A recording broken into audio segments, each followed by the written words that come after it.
Pessoal, prazer ter vocês aqui hoje à noite. Vai ser uma honra receber novamente Ricardo Oliveira, hoje, dia 16 de dezembro de 2021. E o mestre Ricardo vai nos brindar com uma belíssima apresentação sobre as novas formas de testosterona. A moderação vai ser feita pelo Francisco Paulo, nosso assíduo frequentador, sempre colaborando bastante com Quinta Potência. E o Francisco, fala um minuto só sobre as novas apresentações de testosterona, que você tem visto, e depois a gente passa para o Ricardo. Ricardo, você faz o seu compartilhamento da tela e a gente começa. Bom, basicamente, a reposição da testosterona a gente pode fazer com drogas com ação de curta duração e outras drogas com a duração trimestral, né?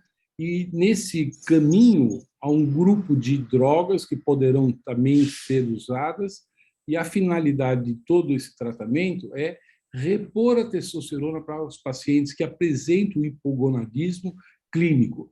Todos nós sabemos que a reposição de testosterona ela é multifatorial, age em muitos órgãos do nosso organismo. Eu até acredito que os outros especialistas deveriam ter maior conhecimento da testosterona para que fosse aplicado nas suas especialidades. Então, eu acho que essa aula é uma aula bastante importante. Nós tivemos aqui, ao longo desse ano, várias vezes falando de testosterona, é um assunto inesgotável, e eu estou com muita sequioso de saber o que o Ricardo vai passar para nós. Eu tenho certeza que vai ser uma aula bacana, porque tem muito conhecimento ainda a ser desvendado para colocar na nossa prática diária. Então, um grande abraço aí. Ricardo, por favor.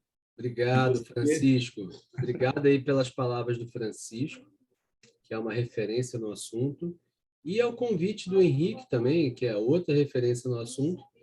E esse grupo é um grupo eminentemente de urologistas. Eu não sou urologista, eu sou endocrinologista, que milito nessa área de andrologia também. Então, para mim, é uma troca muito legal essa interface com vocês. Estava ouvindo o Francisco falar sobre cirurgia de próstata, então acho que essa troca multi-especialidades ela é bem salutar. O que eu vou trazer para vocês hoje é a apresentação que eu fiz no Cefat desse ano. O Cefat é o Simpósio de Endocrinologia Feminina, Andrologia e Transgeneridade, que foi um evento organizado pelo IED, Instituto Estadual de Diabetes e Endocrinologia, em parceria com a editora Clanad. E o título é Novas Apresentações de Testosterona. Para a gente começar falando de novas apresentações de testosterona, é importante falar um pouquinho sobre testosterona, e vocês estão careca de saber, mas basicamente a gente tem um nível de testosterona que vai ascendendo, vai subindo até os 20, 30 anos. A partir de então, a gente começa um declínio progressivo até chegar nos sexagenários e heptagenários, com uma incidência bem relevante de DAEM. E quais são, antes de falar das novas apresentações, quais são as principais vias de administração? Então, as vias intramuscular, transdérmica e as vias seguintes ainda não temos disponíveis no Brasil, que são a via nasal, oral e subcutânea. Então, quando se prescreve a terapia de reposição de testosterona, basicamente, quais os atributos que nós buscamos, né? Logicamente que ela seja mais parecida com a testosterona endógena, aí é o conceito de bioidêntica, então a forma transdérmica se aproxima muito, as formas parenterais já não nesse sentido. No que diz respeito à eficácia, né? Então as três formas, aqui é intramuscular de curta e intramuscular de longa duração. Em termos de eficácia, as vias se equivalem, digamos assim. Em termos de manter os níveis de teste na faixa de normalidade, a via transdérmica e a via intramuscular de longa duração o fazem, ao passo que as vias de menor custo, né, deposteron, durateston, acabam tendo muita oscilação. E no que diz respeito a autoadministração e se mimetizar o ciclo circadiano é uma vantagem ali da transdérmica. E eu adianto a vocês que hoje eu tenho prescrito muito mais parenteral do que transdérmica. Então, embora eu tenha mostrado aqui mais benefícios da via transdérmica, eu tenho feito mais pela comodidade a via parenteral. Em relação às vias parenterais, nós dividimos em 2 grupos, as vias de curta e longa duração. Dentre as vias de curta duração disponíveis no Brasil, nós temos o Durateston e a Deposteron. O Durateston está em falta no mercado, então a gente tem basicamente, na prática, só o Deposteron hoje. E no mercado norte-americano tem essa diferença, que lá você tem o enantato de testosterona, tá? Nesse bujãozinho aqui, que você consegue fracionar um pouco melhor a dose, tirando 1 ml, meio ml, 1 ml e meio, a gente não tem no Brasil. O grande senão e inconveniente das vias de curta duração, como, por exemplo, aqui do cipionato, Deposteron, é que ao longo do intervalo entre as administrações, a gente tem picos e vales, né? O que a gente chama leigamente no fenômeno da montanha-russa, o que não é bom. O ideal é que tivéssemos uma maior estabilidade. E quando a gente puxa para as preparações intramusculares de longa duração, a gente ganha nessa estabilidade. Hoje nós temos 4 produtos disponíveis aqui no Brasil, Nebido, Ormus, um desilato genérico e o Atesto da Supera. Eu tenho usado bastante o Atesto. E a vantagem é essa, a gente tem menos picos e menos vales, uma maior estabilidade, principalmente após a segunda injeção, 45 dias após. No que diz respeito à via transdérmica, hoje no Brasil a gente só tem o Androgel de 50, não tem mais a formulação de 25, e nós devemos receber no primeiro trimestre o Androgel que tem nos Estados Unidos. É aquele em forma de pump, se eu não me engano, de 1,73%, que vai ser uma dose um pouquinho maior e que vai ser mais titulável também. Tá? Então, aqui nos Estados Unidos, a gente tem outras apresentações. O Acheron a gente não tem mais no Brasil. Lá eles têm ainda o Testin e o Fortesta. Existe ainda, dentro da via transdérmica, o PET de testosterona, o androderme. No Brasil, a gente não tem esse dispositivo, então a nossa experiência é pequena. E o que a gente tem de novidades, que é o tema da aula especificamente? Novas terapias de testosterona. Basicamente, a gente vai falar de 3 novas apresentações. A primeira delas é o Natesto, aprovado pelo FDA em 2014, que nada mais é que uma formulação de testosterona de via nasal. Basicamente, ela tem como principal característica uma meia-vida mais curta, que vai fazer com que ela requeira o uso pelo menos 3 vezes ao dia, um puff em cada narina. A facilidade e não ter dor são vantagens. A desvantagem é o uso mais frequente ao longo do dia. E em razão desse perfil de farmacocinética de meia-vida mais curta, tem uma outra possível vantagem, que é uma menor supressão do eixo. Então, esse trabalho aqui do grupo do Ramaswamy, lá de Miami, avaliou o impacto do Natesto nos hormônios reprodutivos e em parâmetros seminais também, tá? Então, perceba que comparado...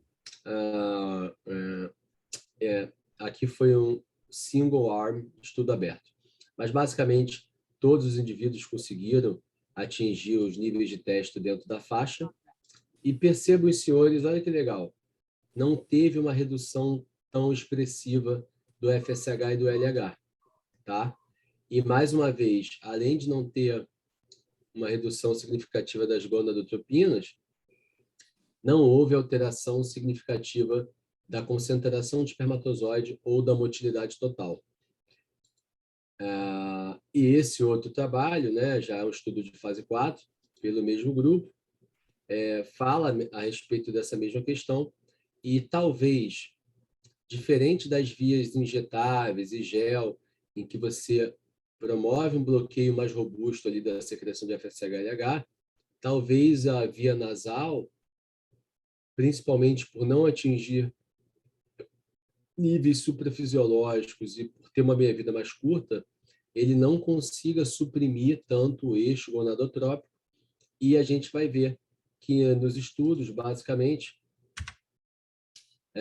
não teve muita diferença no baseline, 3 meses, 6 meses depois, seja da contagem de espermatozoide, seja da motilidade total, seja das gonadotrofinas, e houve melhora da testosterona. Então, acho que a grande, aqui mais uma vez, mostrando, comparado a via injetável semanal, gel e o Natesto, percebam que o nível de redução de gonadotropinas ele é menor com o uso do Natesto. Então, talvez uma vantagem que tem realmente seja uma menor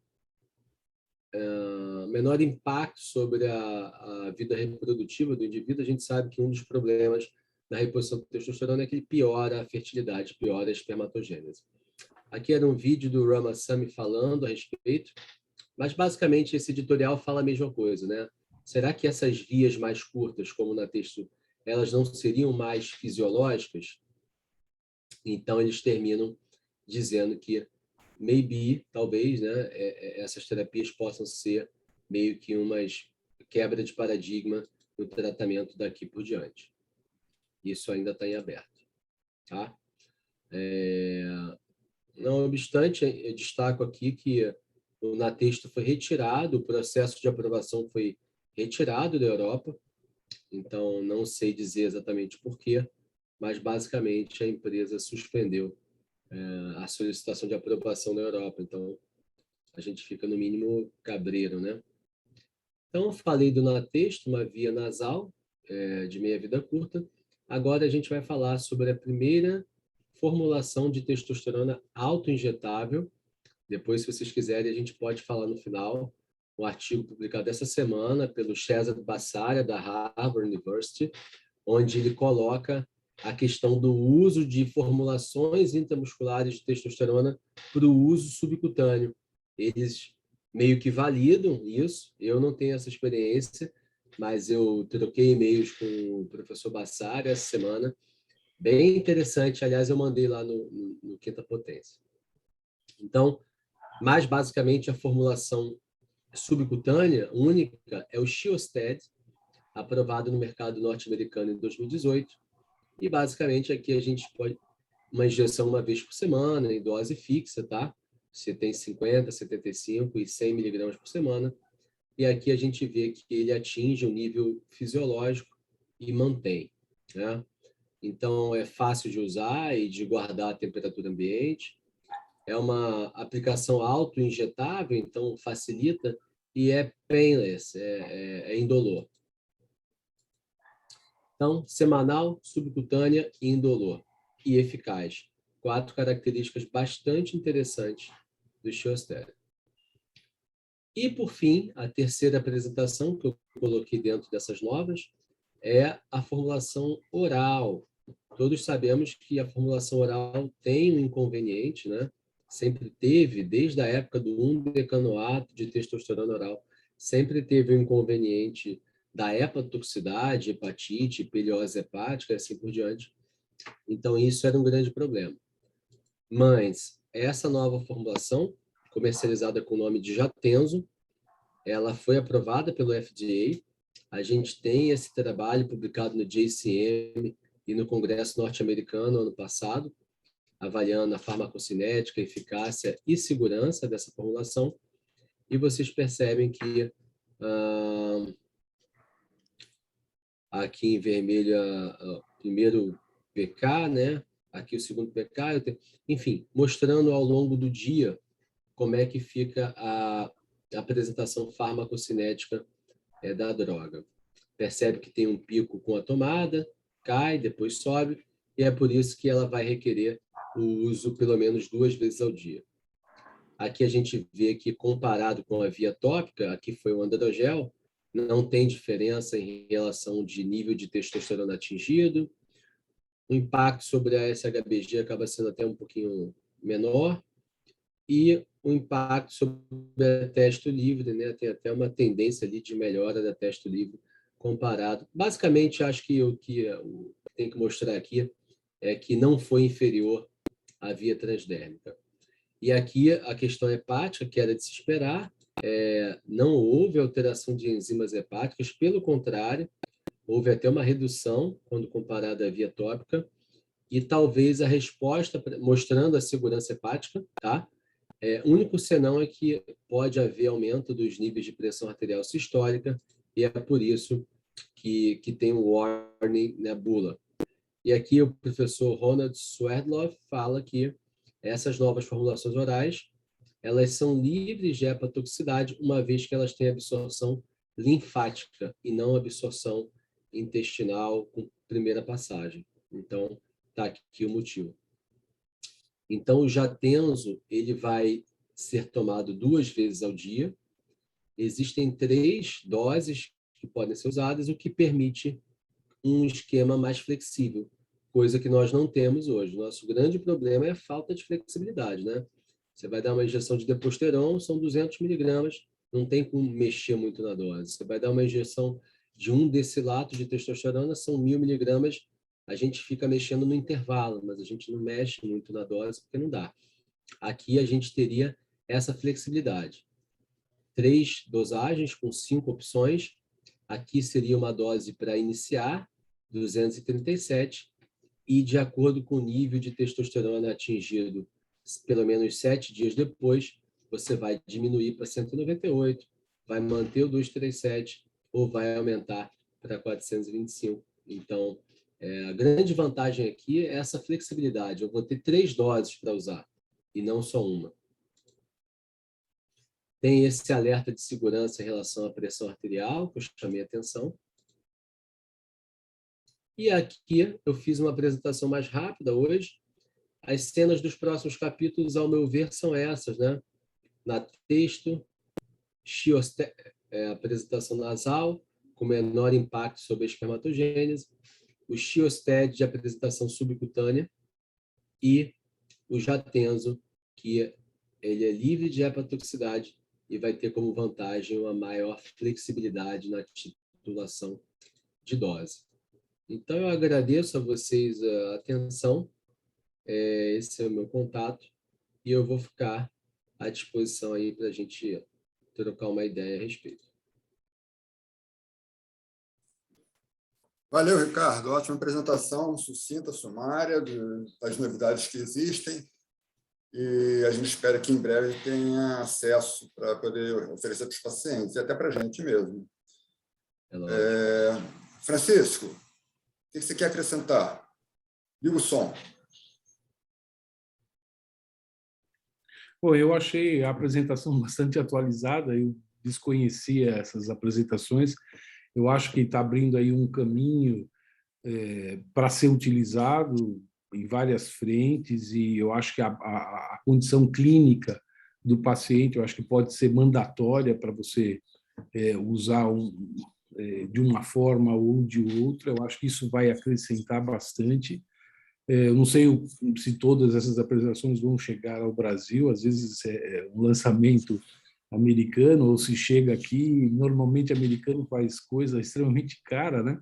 E fica difícil a gente disponibilizar para os nossos pacientes de maneira geral. Mas, de qualquer forma, eu acho que o diagnóstico do hipogonadismo é uma coisa extremamente relevante. Eu acho que nós que estamos lidando e temos essa consciência do diagnóstico, cada vez mais nós intervimos com medidas terapêuticas com os nossos pacientes, e isso, sobremaneira, melhora a situação clínica dos pacientes. É muito comum eu observar pacientes que já estão com uma depressão de testosterona enorme e passam por vários médicos e o pessoal não tem atenção. Eu acho que isso é um problema educacional, realmente. Todos nós não tivemos nenhuma aula de testosterona, e mesmo nos dias atuais, não existe uma aula de testosterona dentro do curso de medicina, o que é um absurdo, porque se a população está envelhecendo, a gente sabe que o envelhecimento decai a testosterona e isso tem um impacto negativo enorme na qualidade de vida, com certeza, se nós repusermos testosterona para todas as doenças crônicas, hipertensão, diabetes, hoje é inadmissível tratar um paciente diabético sem você não usar testosterona. Provavelmente o Ricardo vai confirmar essa minha afirmação, e eu vejo que muitos endocrinologistas que deveriam estar muito cientes não estão. Eu vejo, eu faço a reposição nesse grupo de pacientes de uma maneira quase que sistemática. Pacientes com hipertensão arterial sistêmica, a gente sabe que a testosterona é um vasodilatador, é um produto anti-inflamatório. Então, em todas as doenças agudas que nós diariamente deparamos, é possível ter uma depressão de testosterona. Pacientes internados em UTI, que precisam sair do respirador, ninguém nem pensa que a testosterona é uma coisa importante para melhorar a estrutura muscular, para o cara ter força, porque você ficar 7 dias entubado, a musculatura decai enormemente. Se você repuser testosterona com fisioterapia, não adianta fazer fisioterapia, tem que dar testosterona também. O paciente tem uma recuperação muito melhor, até para sair do tubo. Os cardiologistas deviam saber muito sobre testosterona. Testosterona age no coração. Então, o paciente com insuficiência cardíaca leve, grau 1, grau 2, eu não tenho dúvida que deveriam fazer reposição de testosterona. Todos esses pacientes crônicos, curso com testosterona baixa.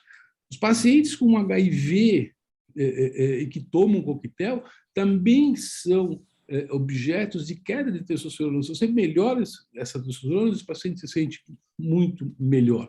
Nós temos aí a nossa pandemia de Covid.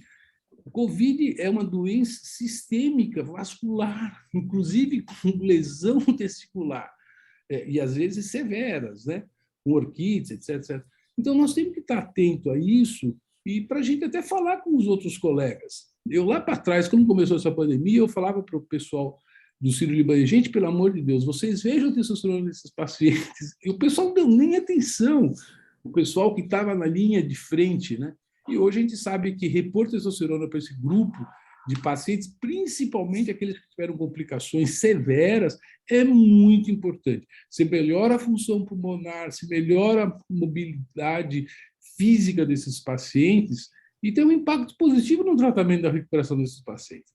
Eu acho que essas novas apresentações talvez vão ocupar um espaço específico para tratar esses grupos de pacientes com cautela, mantendo os níveis de normalidade de testosterona perante a idade do paciente. Não adianta a gente pegar um paciente de 80 anos de idade e colocar testosterona em 900, porque isso não é fisiológico para esse grupo de pacientes.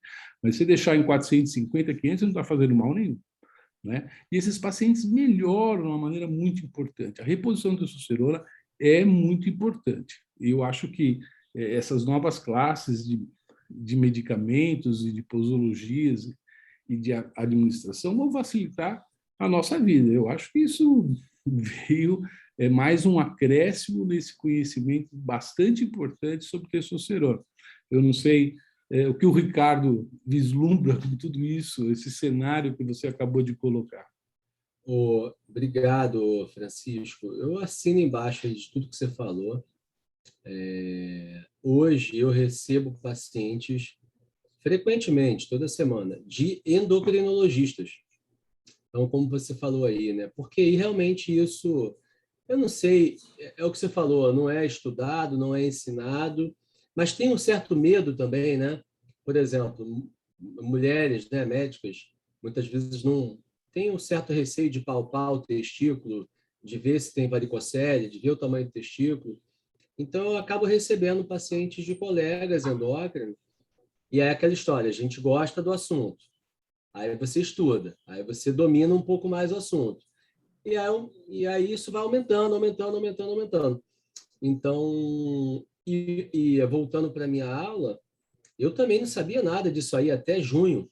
Me convidaram para essa aula em junho. Aí eu tive que ler, e achei super interessante. Infelizmente, eu não vejo, não conheço nenhuma perspectiva de chegada ao Brasil. Então, assim, vocês vejam que são laboratórios pequenos, né? Não estou falando de Merck, de Bayer, de Novo Nordisk ou Pfizer, não. Então, assim, o Natexto, especificamente, foi aprovado em 2014. Então, eu não sei se a gente vai ter. A curto prazo, não vai ter. A médio prazo, não sei, fica essa interrogação. Mas é um mercado também gigante, né? Então, se eu fosse o dono de uma empresa dessa, eu investiria no mercado brasileiro, porque são 200 milhões. Eu trabalhei 2 anos nos Emirados Árabes, né? Então, a população dos Emirados Árabes é de 1 milhão e pouco. Agora, eu não sei se Dubai é 1 milhão e pouco, mas que seja lá 2 milhões do país. Então, o Ozempic, que é um remédio para diabetes, chegou no Brasil 1 ano antes. Por quê? Pô, os caras vão lançar no Brasil, pô. Não vai lançar lá num país pequenininho. Vai lançar nos Estados Unidos, no Brasil, que são 200 milhões de pessoas. Então, o mercado brasileiro é um mercado grande, mas eu não tenho conhecimento de uma chegada a curto, médio prazo dessas formulações, o que não nos impede de conhecer, estudar e debater a respeito desse assunto. Ô, Ricardo, eu queria perguntar para você, hoje eu vi um slide, numa aula que eu assisti pela manhã aqui, vem desse assunto, que me chamou bastante atenção, e talvez você tenha mais experiência nessa área da endocrinologia. A testosterona vai caindo 1 a 2% a partir dos 40 anos de idade, isso é o que nós sabemos. Mas, às vezes, a testosterona ela vai decaindo, mas a testosterona livre ela cai mais precocemente.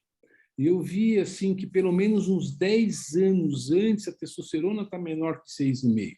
Então, eu acho que os pacientes acima de, eu acho que 55, 60 anos de idade, nós teríamos que levar essa bandeira para a dosagem de testosterona, não só total, mas como testosterona livre. Você acrescenta alguma coisa a mais? O Não, que você vê com sua experiência clínica? eu concordo contigo. A gente lembra que a idade é um daqueles fatores que aumenta a SHBG, então você vai envelhecendo, vai aumentando a proteína de ligação e vai diminuindo a fração livre, né? Então, quando você pega um idoso com, sei lá, 305 de teste, aquilo já está superestimado. Então, se você ficar preso nos 300 e não dosar livre, vai comer bola. E às vezes é um paciente, como o Francisco colocou, cheio de sintoma depressivo, disfunção erétil, piora de composição corporal. Então, hoje eu acabo pedindo meio que de rotina, teste total SHBG e albumina, já calculo. Eu ia perguntar qual o ponto de corte que vocês usam de teste livre calculada, 6,5, 7, 7,2. E aí eu já vou responder o que eu uso. Depende do que eu quero, né? Se eu quiser tratar muito cara, aí eu vou usar um ponto de corte mais alto, né? Se eu achar que esse cara não merece tratamento, aí eu vou usar um ponto de corte mais baixo. O que vocês têm utilizado como ponto de corte? Eu normalmente, na minha cabeça, é 300 de testosterona total. Mas da livre que eu estou perguntando. Não, eu vou chegar lá. Só que as outras sociedades, eles colocam como 300 e quase 350, né? 346, se não me engano. Mas a testosterona livre, como eu mantenho o mesmo, de preferência o mesmo laboratório, eu uso realmente 6,5. Agora, se a gente colocar o patamar mais elevado, porque a gente tem que sempre pensar no biotipo da pessoa, com quem é que você está tratando. Se essa pessoa ela é obesa, muda completamente a estratégia. Eu acho que o obeso, até você usar os inibidores de aromatase, é extremamente importante, porque eles também sobem a testosterona. Você pode até associar, que eu acho que em dose muito baixa, você vai ter um resultado de produção, de aumento do testosterona mais expressivo. Eu não sei como é que você vê isso, se analisa, mas com certeza os sintomas clínicos são importantes. Às vezes a pessoa tem uma testosterona até boa, mas ele já tem muito sintoma. Então, eu acho que esse paciente tem que ser tratado, a gente deve repetir a testosterona, é óbvio, porque as dosagens variam. Sempre recomendar aos pacientes para dosar entre 7 horas da manhã até as 10, o ideal é entre 7 e 8 horas, eu procuro falar isso com meus pacientes, porque eu já vi dosagem de testosterona às 4 horas da tarde. Não tem sentido pedir isso aí. O laboratório, se fosse um laboratório honesto que soubesse, não deveria nem colher testosterona. Eu acho um absurdo o laboratório de grande porte vai lá e tira. Ou seja, não tem significado clínico aquilo lá. Eu falo com meus pacientes. E, Francisco, eu ia fazer um comentário, até me perdi aqui, mas aí, a Sociedade Internacional de Medicina Sexual coloca o ponto de corte 350, né? Mas Isso. ela ainda fala mais nos indivíduos com queixa sexual de libido e com níveis de testo acima de 350, eles colocam que um teste terapêutico pode ser justificado. E esse consenso, até o Morgenthaler participou dele, né? Então, isso não é matemática, né? Tem um cara lá com 355 e tem queda de libido, muita queda de libido, te procura por isso. Por que não fazer um teste terapêutico, desde que ele não tenha contraindicação, lógico? Eu levo em consideração 3 coisas que são mais significantes do ponto de vista de risco relativo. É a perda da libido, a perda da ereção matinal e a perda da ereção durante o coito. Esses 3 fatores são muito sugestivos de queda de testosterona.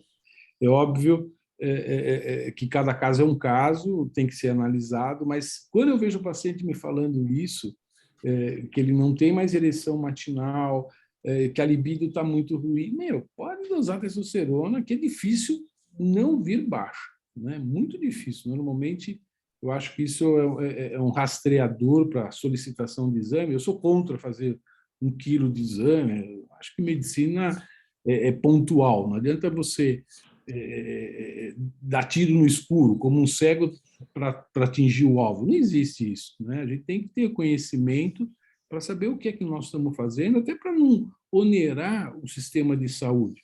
Porque se você faz um monte de exame imbecil, você vê um cara super saudável, se dosar proteínas totais e frações, não faz sentido. Sódio de potássio, quando você viu um sódio de potássio alterado na tua vida numa pessoa normal? Eu acho que eu nunca vi na minha vida. Fica um cara que tem uma doença muito grave, não é verdade? Então, essas coisas, eu acho que, como médicos, como os clínicos, essa é a beleza, por exemplo, da nossa especialidade, que a gente vê as coisas cirúrgicas e clínicas, é muito abrangente a urologia. Então, a gente tem que estar muito bem informado para a gente estar solicitando as coisas de uma forma adequada, né? Com certeza. Ricardo, tem uma forma de apresentação também que não foi falada, que também é subcutânea, que é implante de PET. Sobre isso, temos um dos maiores especialistas do Brasil aí na tela, o Dr. Lucas Bittencourt. Pode falar um pouquinho da experiência dele, do implante de PET subcutâneo, que vem se mostrando resultados bastante positivos. Fala um pouquinho, Lucas. Eu não ligo o microfone, ligo o som. Deixa eu fazer uma pergunta para o Lucas também. Eu queria saber, nos Estados Unidos, se existem formulações comerciais aprovadas de implante, qual é o nome e se ele conhece, porque eu não conheço, não tenho esse conhecimento, então com certeza o Lucas deve saber melhor.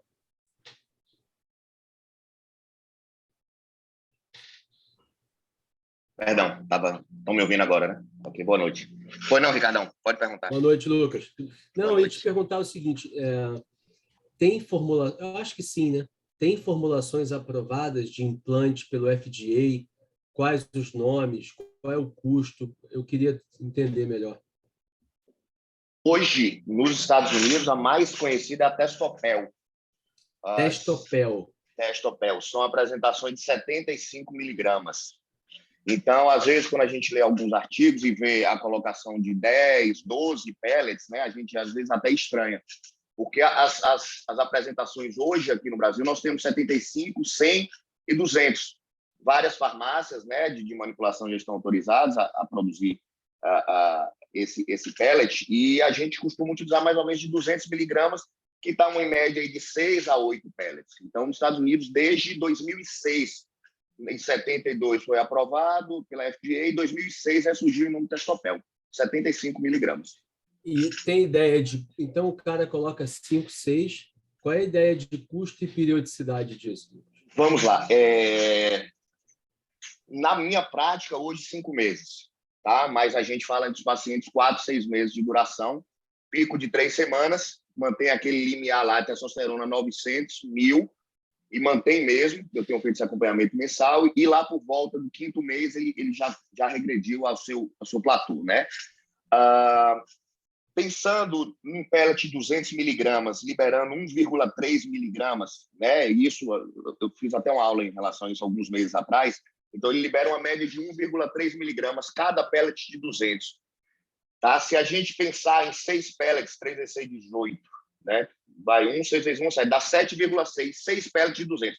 Nossa produção diária hoje, né, é aquele range ali que a gente sabe, de 3 a 7, 3 a 10, a depender de onde a gente está lendo. Então, assim, eu hoje utilizo entre 6 e 8, porque se a gente utilizar 8 pellets, 8 vezes 1,3, 3, 8, 4, 1, 2, vai dar 10,8, naquele limiar, né, do terço superior.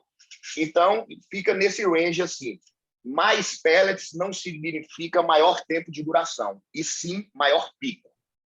Então, não adianta entupir o cara de 20 pellets, aí ele não vai passar o ano. Com 5 meses, ele vai precisar repor. Então, o que a gente tem visto muito hoje, agir de má fé, é os pacientes, alguns colegas visando hipertrofia, passando 10, 12, o cara bater 3 mil de teste. Então, assim, às vezes suja também algo que eu tenho feito. Eu acho que assim, modéstia à parte, como urologista, hoje, eu acho que uma das pessoas que mais tenho feito, eu já fiz uns 50 ou 60 pellets, implantes de testosterona aqui, entendeu? Então, assim, e já tenho pacientes do 2º reimplante, do 3º reimplante já, pacientes ligando com 3, 4 meses, doutor, já quero de novo. Falei, calma aí, calma aí. Então, assim, a conta é mais ou menos essa. E o que vai diferenciar entre um paciente e outro é, evidentemente, o IMC desse paciente, e não a testo basal. Ô, Lucas, deixa eu aproveitar que tu está falando disso. Fala, por favor, a ideia de custo nos Estados Unidos e custo aqui. Porque o dólar também está tão caro que você vai comprar uma coisa nos Estados Unidos, às vezes está até mais cara, dependendo do que você for comprar, né?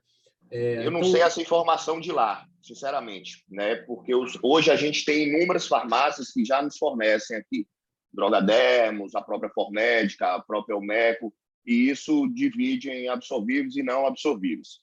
O custo hoje de um pellet, vamos lá, de um pellet hoje de 200 miligramas, a preço de custo a R$252. Né? Se a gente utiliza 8 aí, 16, 12, vai dar 1, 16, 30, 31, 23, 16, 12, 2.000. 1.500, 6. 1.506, 2008. Né? Para 5 meses. 6 meses, vamos lá. Então, dá o que aí? 2006 vai dar R$300. 300 o e poucos reais por mês. Mais barato o Nebido, talvez, né? Mas vai ser de 3 em 3 meses, tudo bem. Mas o Androgel, por exemplo, é R$200 por mês. Então, assim, eu tinha ideia que era mais caro, Lucas. Eu tinha uma ideia que era mais caro. Mas isso, assim, é preço de custo, tá, Ricardo? Ah, tá. Isso é o preço de custo. Então, isso vai oscilar, depender de quanto a gente vai repassar. E é algo que vem se discutindo muito também, até entre nós urologistas, é essa questão do lucro, né, de um implante desse. Então, a gente, às vezes, está sendo meio julgado pelo fato da gente ter uma oportunidade de fazer uma reposição eficaz, segura, e ter a oportunidade de ter um lucro nisso daí.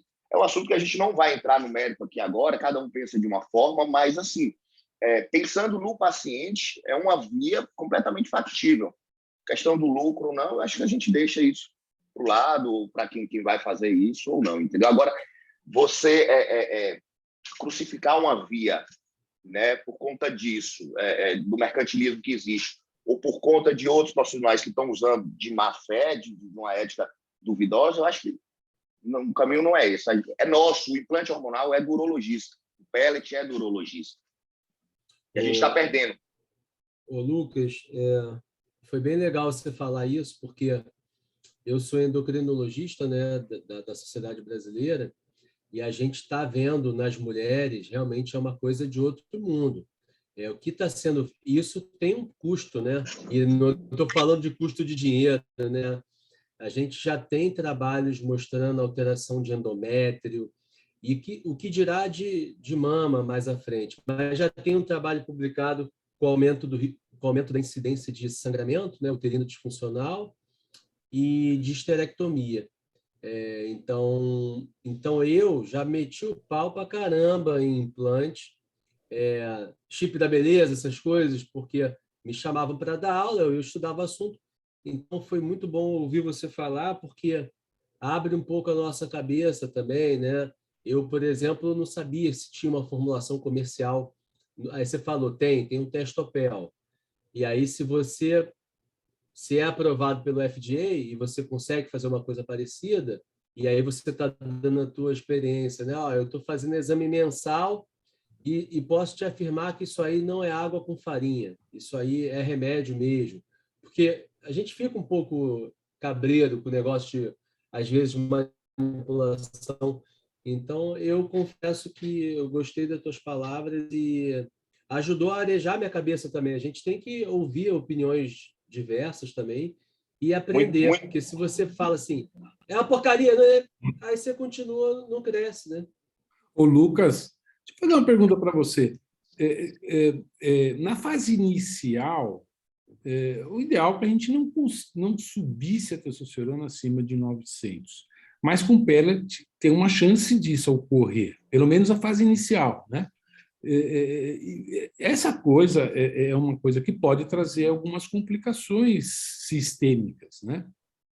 Como é que você vê isso? Você que está dosando a testosterona para esses pacientes, como é que você está observando essa subida da testosterona numa fase aguda? Como é que funciona? Vamos lá, eu vou passar essa pergunta, doutor Francisco. O senhor já dosou a testosterona 48 horas depois de uma deposteron? Não, eu pouco uso esse tipo de Tá, medicação. mas assim, se eu disser para o senhor... Sobe muito mais, vai para 1.500. Exato. Então, assim, eu sei disso.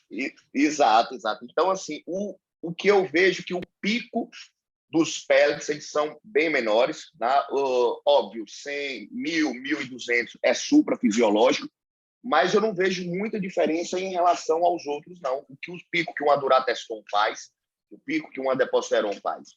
Então, assim, ele chega lá no limiar na terceira semana, segunda e quarta semana, e depois ele tende a cair lentamente. Então, eu entendo isso porque eu já assisti a aula, lógico. Mas, assim, se você utilizasse, por exemplo, 4 pellets de 200 miligramas, eu acho que não chegaria, ou chegaria a nível acima de 900. É essa a pergunta. Será que não valeria a pena falar com o paciente a respeito disso? E você, olha, não vai ser 6 meses. Talvez em 4 meses você vai ter que fazer. E pelo menos você não colocaria a testosterona nesse nível suprafisiológico, ou você que está com a faca e o queijo na mão, eu acho que você pode fazer isso aí até para ter um trabalho científico. Vou fazer 4, vamos ver, porque eu tenho meu grupo controle, que seria os pacientes que você tratou, está nesse pico. Putz, isso aqui acho que foi melhor para você. Você não acha que isso aí seria bacana? Concordo, mas se a gente pensar, então, que um pellet libera 1,3 miligramas e colocarmos 4, vai dar 5,2 miligramas dia. Não, estou fazendo. Aí tem que fazer a conta. Não. Pode colocar 7, então, assim, em torno de 7 ou 8. Eu não sei que nível vai subir. É isso que eu queria te propor. Porque eu acho que seria uma coisa muito legal. Porque se você chega e fala... do paciente. Não, você fala, olha, a coisa funciona. Ninguém discute isso. A questão não é essa. A questão é, em termos de segurança fisiológica, eu gostaria de fazer isso para o senhor topa? Acabou, entendeu? Porque eu acho que aí você seria o cara de ponta. Olha, eu uso isso, eu coloco... Tudo bem, vamos supor, um caso... Isso é variável. Um caso foi para 950, 800... Pô, mas se deixar o cara em 850 e 950, meu amigo, tá bom demais. E você não corre o risco de colocar em 1.300. Porque aí, eu acho que você, inclusive, se isso der certo, que nós estamos discutindo aqui, você passa a ter uma credibilidade animal, né, meu? Animal. Eu falei, pô, esse é o cara. Eu vou fazer com esse cara porque eu não vou correr risco nenhum. Porque a gente sabe que você pode deflagrar, por exemplo, o cara que tiver um antecedente de diabetes familiar, esse cara tem risco de ter um diabetes. E se você coloca a testosterona acima do nível supraveloso, você aumenta a resistência de insulina, etc. Você pode causar problema, até de lipogênese, etc. Eu acho que isso deixaria você numa situação muito confortável. Isso seria bacana, porque você tem um paciente na mão, pô. Entendeu? Não tinha passado isso na minha cabeça. Se você tivesse um paciente com testículos normofuncionantes, até uma testosterona nesse nível que te causa preocupação, o que você ia fazer com esse paciente? Não, você sabe muito bem disso. Eu uso, para todos os meus pacientes, sem exceção, eu uso clomifeno. E explico por quê. Eu dou o clomifeno à noite. Porque se a gente pensar em fisiologia, quando é que nós temos testosterona que tem que estar elevada? É de madrugada. Quando nós dormimos, nós subimos testosterona, né, e outros hormônios. Então, eu recomendo ao meu paciente 25 miligramas. Em um mês, o cara está com 250, ele pula para 25 diário.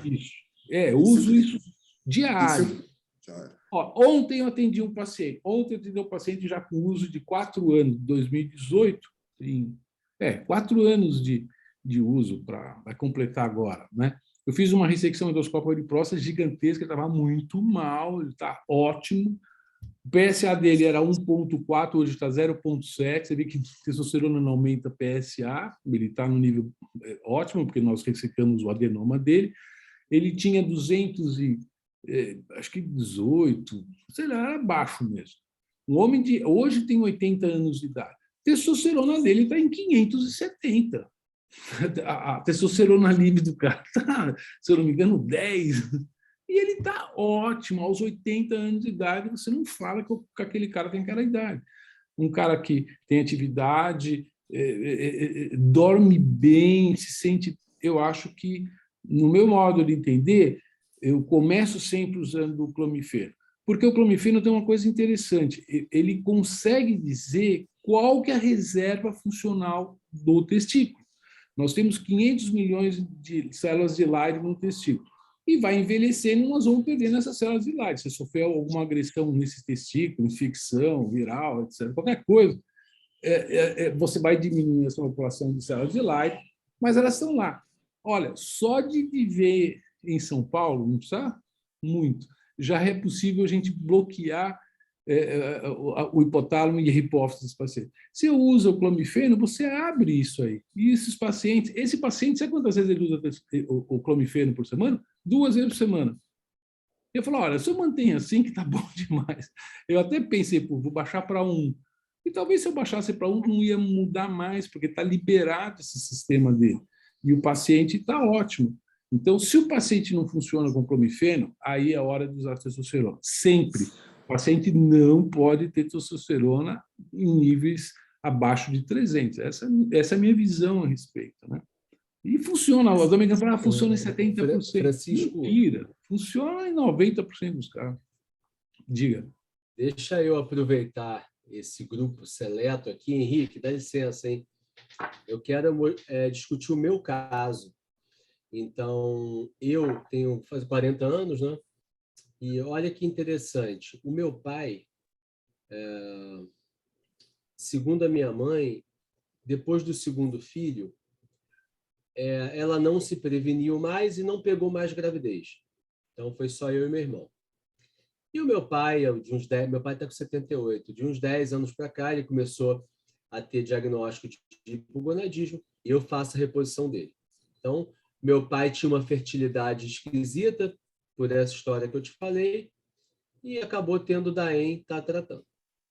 Eu comecei a atender meu irmão, com testo baixa também, de 200 e pouco, que eu atribuía inicialmente ao excesso de exercício, porque ele começou a fazer triatlo, maratona, E aí eu usei Clomid, aí respondeu. Cheguei a usar um pouco de HCG também, ele respondeu. Aí depois ele parou, caiu de novo. E recentemente caiu de novo, mas ele não estava treinando muito. Ele falou, não é excesso de treino, porque eu estou treinando bem pouco. E aí, a minha testosterona, que era uns 400 e pouco, também começou a cair, ficou em torno de 314, 317. E eu comecei a ter sintoma, muito cansaço, queda de libido e tal. Em janeiro, eu vou operar varizes na perna. Meu pai tem varize no saco, meu irmão tem varize no saco, e eu, há 15 anos atrás, na faculdade, eu operei varicocele porque eu tinha uma oligoastenospermia severa. Eu tinha 1.500.000, operei varicocele, foi para 20 milhões. Eu tenho filhas gêmeas. E aí, olha o que eu fiz agora recentemente. Eu comecei a usar aquele Andractive, que é um polivitamínico, né, para melhorar o estresse oxidativo. Aí subiu de 315 para 380. Aí eu entendi, e eu estava com LH meio de 6, 7, não era o LH baixo. Eu falei, cara, então isso eu devo ter melhorado aquele ambiente oxidativo causado pela varicocele, e foi uma evidência. E aí eu acabei começando o Clomid agora, e subiu para 800 e pouco, e eu estou me sentindo super melhor. Tá? Mais energia, mais... não estou sentindo a mais, não. Estou me sentindo melhor, estou sentindo normal. Até estou um pouco cansado ainda. E aí eu conversei com o Conrado, né? Será que vale a pena a correção cirúrgica da varicocele pensando em melhora de testosterona? Hoje eu sou vasectomizado. Eu não quero operar para melhorar a fertilidade. Não, eu sou vasectomizado e não quero mais ter filhos. Mas o Conrado tem alguns estudos, né, que mostram melhora da produção de testosterona com a melhora da varicocele. Vocês acham que eu poderia ser um candidato à cirurgia novamente? Olha, varicocele é uma coisa que baixa a testosterona, ponto. Porque a varicocele, ela mexe com a produção de testosterona e de espermatozoide. Isso em pacientes hipogonádicos, isso é um conjunto de... Eu até mostrei na minha aula, bem no início, que pacientes hipogonádicos que se operaram, eles sobem em torno de... A média desses 500, 600 pacientes, em torno de 100 nanogramas. Então, quem estava com 200 vai passar 300, quem está 250 vai para 350. Isso já é um ganho. Eu tenho operado pacientes que eu faço diagnóstico, eu examino o tecido dos meus pacientes. Eu sou o cara que mais faz correção de varicocele dentro do Hospital 9 de Julho. Todo dia estou operando varicocele. Por quê? Quase 25% da população tem varicocele. É só ir lá e examinar. Se está baixo, vou pedir um ultrassom Doppler. O ultrassom Doppler tem que ser feito em pé e deitado. Eu escrevo isso. Olha, favor realizar o exame em pé e deitado. Porque às vezes o cara deitado não pega a varicocele. O cara põe na gravidade, puta, tem varicocele. Então, é varicocele grau 1, né, que você vai fazer o diagnóstico com Doppler.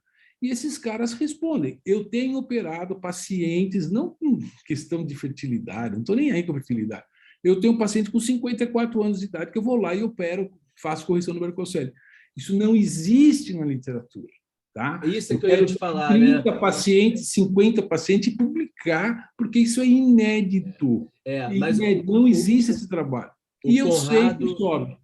O Conrado também tem essa tua experiência, mas isso que você acabou de falar me parece que não é um conceito muito na urologia, né? Urologia a gente vai operar para melhorar a fertilidade. E eu conversei com um amigo, ele normalmente a gente opera isso aí para melhorar a fertilidade. Você não quer operar? Ainda me botou medo, assim, você pode ter uma orquite isquêmica, pode piorar ainda mais. Eu falei, porra. Não, tem dúvida, tem que saber fazer a cirurgia, né? Óbvio. Se você já fez a varicocele, existem situações que você pode recanalizar vasos secundários do cordão espermático e você ainda pode ter varicocele. Tem que fazer ultrassom Doppler. Isso não dá para você examinar no exame físico. E aí eu fiz um cara experiente fazendo ultrassom em pé e deitado. Tem, você pode até operar, por que não? Se você já está sendo operado, você é um caso excelente para fazer uma microcirurgia. Porque não tem como você ligar nada, é só ligar o que tem que ser ligado. Se ligar uma artéria, é lógico que eu nunca chego perto do deferente, porque tem artéria deferencial. Você não vai longe do deferente, o deferente não interessa. Eu uso lupa para operar, mas eu não faço microcirurgia, não opero. Eu acho que para casos que têm veias importantes, uma lupa é. Só que eu uso material de microcirurgia, os pinças e as tesouras desse tamanho, assim, delicadinho e tal. Não faz ligadura em bloco, não existe isso. Dá hidrocele, um monte de porcaria. Nunca tenho isso. Então, eu acho que a microcirurgia realmente é um pouco melhor. Mas com lupa, eu acho que dá para fazer perfeitamente a cirurgia. Essa é a minha impressão, tá? Não tem... eu me animei com o teu relato, Francisco. E essa questão, eu tinha uma teste de 315, assim, tinham 3 Mas seu tecido iguais, hipotrófico? assim. Seu tecido está hipotrófico já? A esquerda ele é um pouco menor, e a doença, a varicocele voltou mais à esquerda. Então, eu fiz o Doppler, né? Então tá feito o diagnóstico. Eu acho que você pode coisa operar, também, mas eu operaria com microcirurgia. Aí você pega um Microcirurgia. colega, você já mexeu, pô, faz a coisa delicada. Tem chance de não estragar mais o seu tecido. Porque você tem que pensar, você é jovem, você tem que pensar que tu vai morrer daqui a o dobro dessa idade aí. Então tu vai ter 40 anos pela frente. Você entendeu? Quanto mais testosterona você tiver produzindo por você mesmo, ótimo. E Exato. O clomifeno é muito bom. Agora, eu não uso clomifeno todos os dias. Eu vou usando clomifeno, se está 800, por exemplo, uma pessoa como você, jovem, saudável, etc., usa a cada 2 dias, usa a cada 3 dias. Eu tenho um paciente que toma uma vez por semana. Esse paciente é um paciente que teve um hipotiroidismo. O hipotiroidismo, os médicos não sabem disso. Ele pode causar queda de testosterona. Quando você reverte o hipotiroidismo, sobe a testosterona, mas tem alguns pacientes que não sobem. Não me pergunta por quê. Eu tenho 3 pacientes assim. Aí você dá o clomifeno, normaliza do doutor, estou ótimo. Eu tenho um paciente que ele tinha uns 39 anos de idade, casado com uma menina de 23, e ele impotente. Aí, putz, está acontecendo isso, eu te dei o clomifeno. Doutor, eu não vou parar de tomar esse remédio, eu tomo esse remédio a cada 15 dias. Não precisa, está tudo normalizado, voltou ao normal, mas fazer o quê? O Conrado falou de usar dose mais baixa, né? Eu, na minha experiência, que é muito menor do que a do Conrado, com certeza, eu uso 50 miligramas dia normalmente e depois diminuo. Eu nunca tive problema. E aquele grupo aquele trabalho de urologia do grupo americano, eles usaram por 5 a 7 anos dose de 50, também não tiveram problema. Eu não gosto de usar. Eu não gosto de usar. Não gosta? Eu não gosto. Eu uso 25 miligramas. E pode usar 12,5, que vai dar certo também. O problema é que a meia-vida do clomifeno é muito alta, se não me engano, é próximo de uma semana. Então, eu uso à noite, 25 miligramas. Tá bom, pode baixar para 12,5. Eu mando formular. Por que eu não dou de 50 miligramas para o meu paciente? Pô, o doutor está dando um remédio que é para mulher. A bula só fala em mulher. Puta, ele vem me encher o saco. Então, eu tenho uma drogaria de manipulação de altíssimo nível aqui em São Paulo, que é a Buenos Aires. Eu mando lá, sobe de todo mundo, não tem problema, não vejo complicação. Efeito colateral, eu tenho 2 pacientes que se sentiram enjoo. 2, que eu me lembro. Os outros efeitos colaterais que falam em torno de 10%, eu não vejo, sinceramente, ginecomastia, não sei o quê. Na literatura, eles falam, tem alguns relatos de casos de trombose também, mas a testosterona também tem aumento do risco de trombose. Então, assim, não existe remédio sem... Com trombofilia, tem que tomar muito cuidado, é uma contraindicação. Né? Não pode usar testosterona para esse tipo de paciente. Que a gente não fala isso rotineiramente. Então, um desses trabalhos, que é iraniano, se eu não estou enganado, é iraniano? Eu acho que é iraniano. Era um relato de caso de trombose venosa cerebral com clomifeno. E o paciente descobriu que tinha mutação do fator 5 de Leiden. Aí o autor sugeria, olha, tem que pesquisar. Pô, mas a gente, na prática, não pesquisa isso, né, no consultório, mas é saber que existe. Eu falo para o paciente, olha, existem estudos que mostram um pequeno risco disso, aquilo, outro, mas eu nunca tive nenhum caso. Mas eu falo, porque se der algum problema, acho que a gente tem que jogar limpo com o paciente, Ah, né? sim, A gente não é, é isso a gente não mesmo. é Deus, né? A gente não Sim. sabe. Você pode dar uma Novalgina para o cara e o cara ter um Lógico. Steven Johnson, sei lá. Exatamente. Então, obrigado, Francisco. Me animei agora com a tua opinião.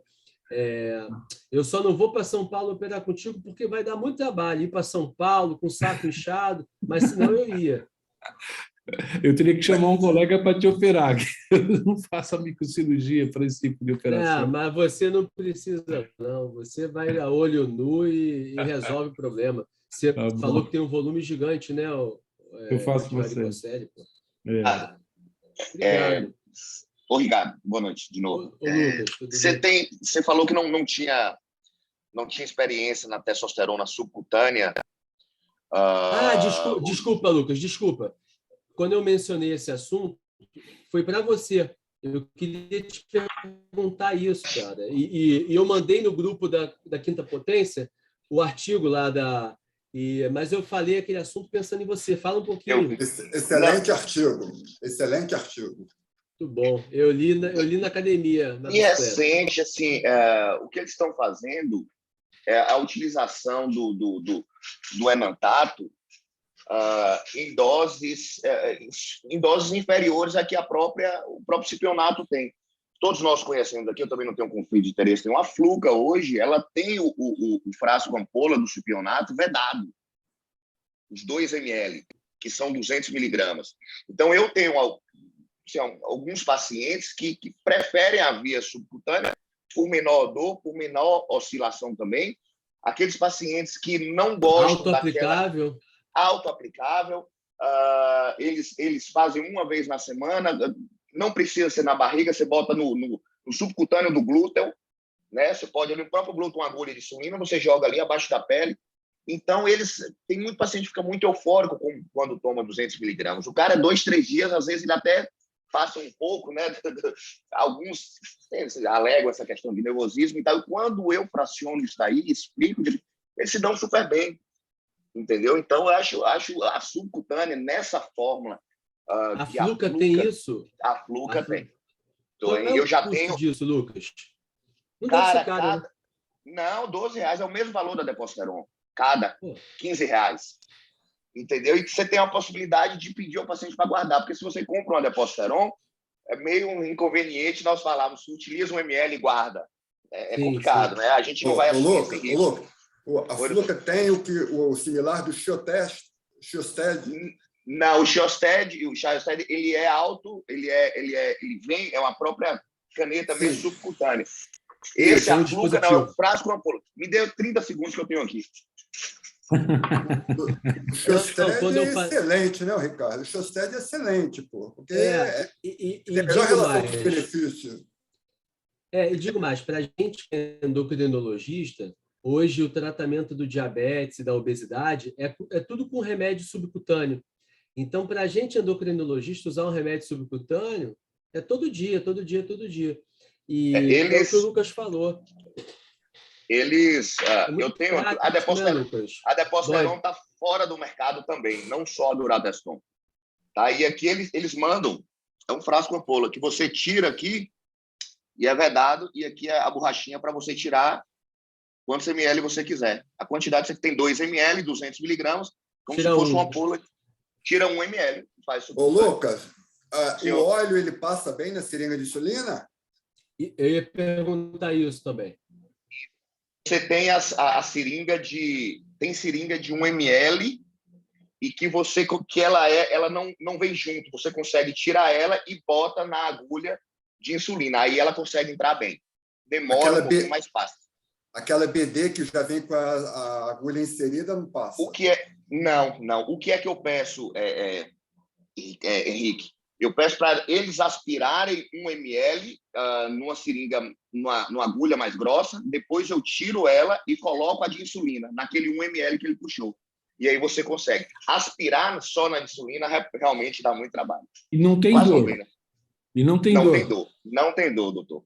Quantos ml? Excelente, né? Porque Deposteron são 2 ml, eles vendem no nome cipionato, né, que é o nome do éster. Então, eles não têm um nome para isso. E aí vem 2 ml. A gente pede para tirar 1 ml semanalmente, que dá os 2 ml quinzenais que a gente usa da própria deposterona. Vou começar a usar amanhã. Não, e no caso do enantato, que eu mostrei nos Estados Unidos, né? É isso, o cara usa 100 miligramas por semana. Que são 10 ml aquele né? frasco. São Aí 10 é um ml. bujãozinho. O Lucas, e esse artigo, não sei se... O Lucas está no grupo, né, da Quinta Potência, né? Sim. Depois dá uma lida. E esse artigo, o Bassari é um cara super elegante, educado, casado com uma brasileira. Eu vou tentar ficar em janeiro lá um tempo lá com eles. E o artigo é muito legal. E ele mostra estudos com Durateston, com enantato e com um decilato também. E de acordo com os estudos de farmacocinética, a absorção é muito igual, é praticamente igual. Eu até fiquei pensando, caramba, demorou décadas para... porque achava que o negócio era absorvido. Não, é absorvido ali. Fica tipo um implante, digamos assim, não implante, e ele vai sendo absorvendo ali pelo subcutâneo, basicamente com o mesmo perfil farmacocinético, inclusive do undecilato. Aí tem estudo com transgênero, fazendo... Né, eu li. E ele homem trans, não sei o quê. E ele pôde perceber que os efeitos adversos são menores também. Porque não tem os picos, né? Se você coloca 100 miligramas por semana, você não vai atingir os 1.500 que os 200 miligramas de deposteron causa.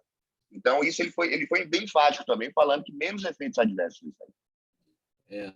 Bem interessante isso, né? O Felipe da Fluke, ele está no grupo da Quinta Potência. Depois pode até encontrar, ele manda para a sua casa, como está fora do mercado. Eu queria, Henrique, ser visitado por esses caras. Depois o Henrique me passa o contato, porque tem muita coisa, né? Tranquilo. Passo sim. Obrigado, então, pessoal. Queria agradecer. Olha aqui, deixa eu só contar um casinho rápido. Só contar um casinho rápido. Quando eu estava começando a minha carreira, eu saía com meu pai. Meu pai era cardiologista, então ele ia fazer visita domiciliar em alguns pacientes dele. E no começo da minha carreira eu acompanhei ele em muitas visitas para poder aprender alguma coisa da dinâmica de relação médico-paciente, como tratar o paciente em casa e tudo mais. Uma dessas visitas, nós conheci uma senhora. Ela estava acamada, já debilitada, velhinha, devia ter uns 75 para 80 anos naquela época, e meu pai tinha viajado. A família me telefonou para ver a velhinha em casa.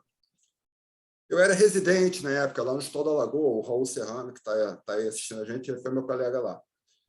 E para essa velhinha eu precisei fazer alguma coisa para levantar. Na época eu estava de experimentar alguma coisa. Bom, eu fiz um Decadurabolin para a velhinha. A família dela, até hoje, os filhos, os netos, quando passam por mim, relembram a transformação que impressionou muito a todos eles. Ela tinha o quê, Henrique? Ela estava velha. Fraqueza. Estava acamada, dependente dos outros, não tinha mais força para levantar. Sarcopênica. Ela estava se entregando, ela já não tinha mais força para fazer as coisas. Ela foi para a rua, ela saiu com a família para visitar os parentes, ela se transformou numa outra pessoa que eles nunca imaginaram que ela pudesse ser.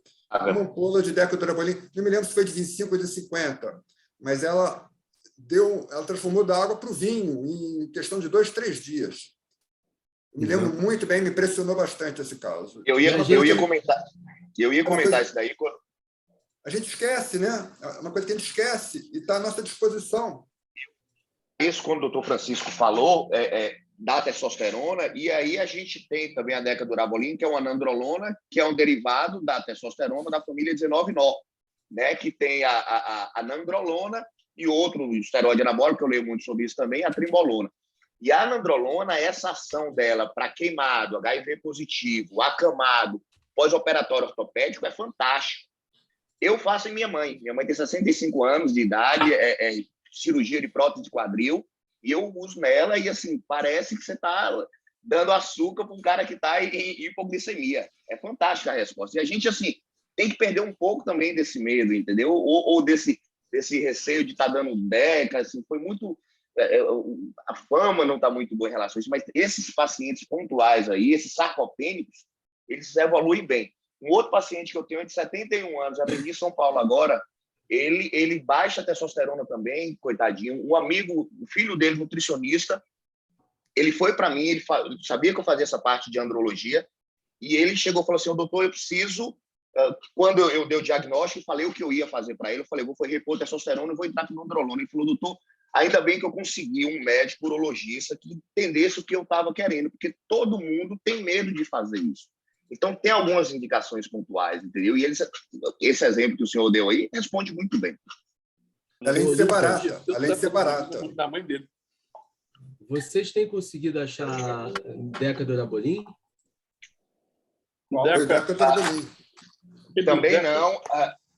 Também não. A gente tem uma farmácia, posso passar para vocês também, a Victa, do Paraná, que elas têm formulações de 100, de 50, 100 e 200 miligramas. Tá bom. Ok. Pessoal, alguém quer falar mais alguma coisa? O povo lá de Macaé da FMC foi assistir o Homem-Aranha contando charme do cinema. Liga a câmera. Sozinho? Sim, mas liga a câmera, Frank. Não, ele... Liga a câmera. Alô? Peraí. Pressão aqui. Agora o som.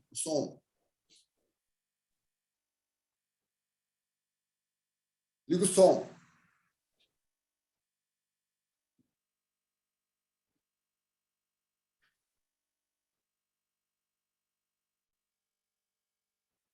Alguém vai falar mais alguma coisa?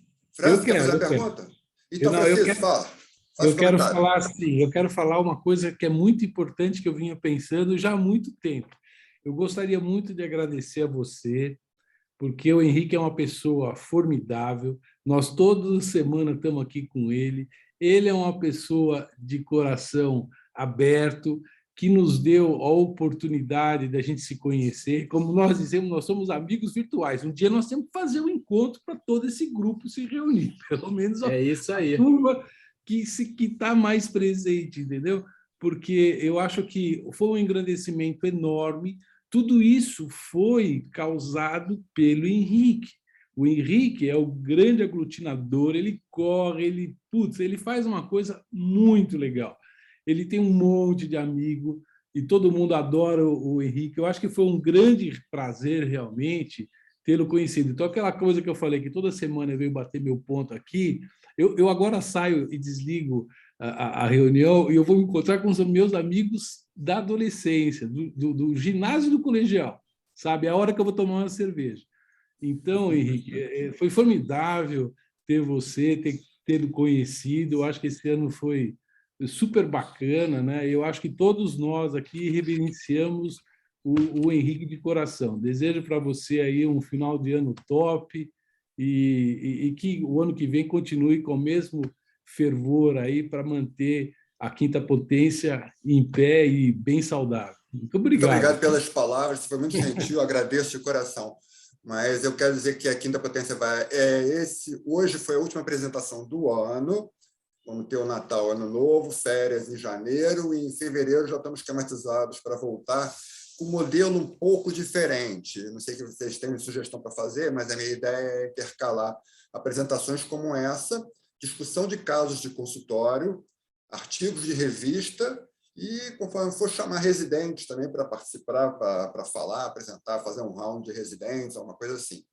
Então, acho que as aulas em si vão ficar um pouco mais diluídas em função da discussão de casos de consultório e leituras de trabalhos, que é uma coisa que, no começo a proposta era essa, fazer leitura de trabalhos.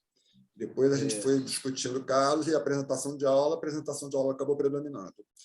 Mas, gente, olha, para mim... aí, viu? Assina embaixo das palavras do Francisco. Parabéns aí pela tua iniciativa, ser esse cara tão acolhedor. E eu não conheço um outro canal de discussão dessa área, né? Que tanta gente boa, gente urologista, endocrinologista, colegas psicólogos, colegas com conhecimento distinto, né? O Lucas tem experiência aí com implante, eu tenho zero experiência. Você já deve ter me visto até criticar mas às vezes é por falta de conhecimento mesmo, né? Então, estou tendo a oportunidade de aprender coisas novas aqui, fico feliz. E talvez, como sugestão, né? Imagina que no ano que vem a gente dê uma aula rápida e um caso clínico. É uma coisa que funciona bem também, né? A aulinha rápida ali. E deixa a sugestão desse artigo subcutâneo como clube de revista para o ano que vem, né? Pessoal, muitíssimo obrigado pela presença de vocês. Foi um prazer ter vocês no ano de 2021. Até 2022, bom Natal, bom Ano Novo. Felicidades, alegria, muito amor, muita paz. Um abração para todos. Um abraço. Boa noite. Tchau.